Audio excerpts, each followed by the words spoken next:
The Samsung Galaxy Express i8730 hopes to stand out from the rest of the mid-range pack by shipping with Jelly Bean and keeping the now classic Samsung look. Is that all it takes? Find out in our review.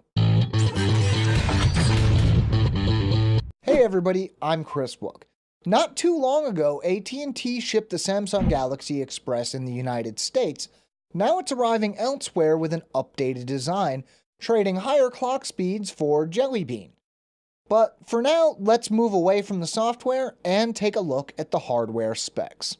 The Samsung Galaxy Express i8730 has a 4.5-inch Super AMOLED display and runs a Qualcomm Snapdragon S4 chipset with a 1.2 GHz dual-core Krait processor. It has 1 GB of RAM and 8 GB of internal storage, expandable via microSD. The Galaxy Express has a 5-megapixel rear-facing camera and a 1.3 megapixel front-facing camera. Both capture 720p video. Powering the device, we're looking at a 2000 mAh battery. Looking at the design, well, it's obvious that this is a Samsung phone. Recently, it seems that if you've seen one, you've seen them all, with the only major differences being color and size.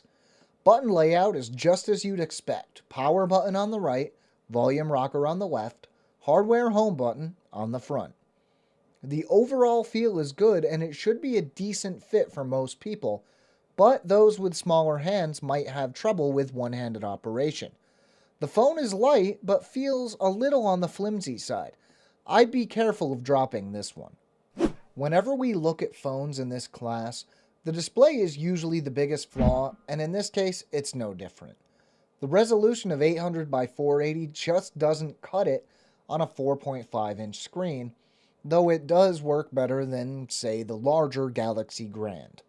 Pixelation is surprisingly difficult to notice, actually, but with a pixel density of around 207 ppi, you'll notice a general lack of sharpness. The only other issue is that the screen can look a little washed out at times.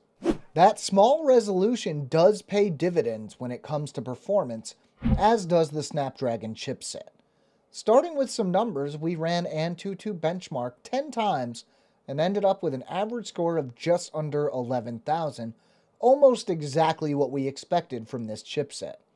Thanks to the lower res, Epic Citadel performed admirably as well, cranking out an average frame rate of 53.3 frames per second in high quality mode and 54.2 frames per second in high performance mode. In the real world, performance was comparable, with little noticeable lag when scrolling through home screens or the app drawer. While it isn't the most demanding game, Subway Surfers ran without a hitch. Unlike a lot of phones we see running similar hardware, the Galaxy Express runs Android 4.1.2 Jelly Bean right out of the box. Samsung has skinned the device with its TouchWiz UI in keeping with its apparent philosophy of giving customers a unified experience. If it wasn't for the version number and a few Jelly Bean only features, you wouldn't even be able to tell what version of Android it runs. The usual lineup of Samsung apps is bundled, including Samsung's own App Store and the S suite of tools like S Memo, S Voice, and S Planner.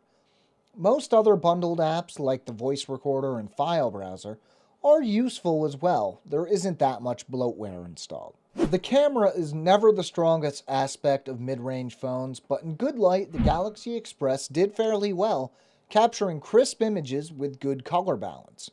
In low light, performance wasn't nearly as good. There is an LED flash to assist, but this isn't always desirable.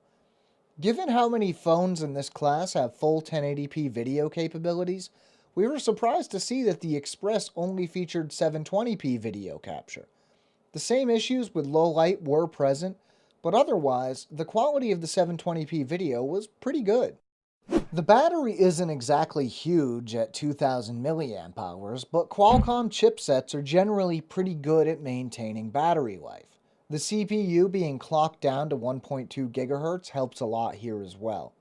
I took the Galaxy Express out of the box at around 60% battery life, tested heavily for around 6 hours, and still had around 30% battery life when testing was finished for the first day.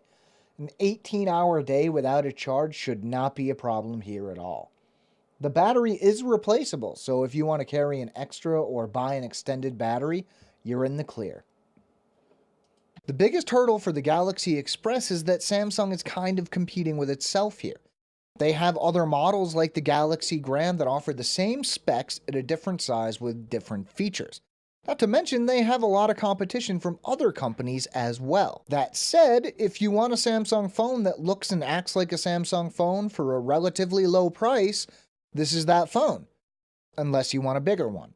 If you want to know more, we have a written companion to this video at AndroidAuthority.com. You can find the link in the description below. We have new videos going up all the time, so if you want to stay caught up, make sure to subscribe to our channel.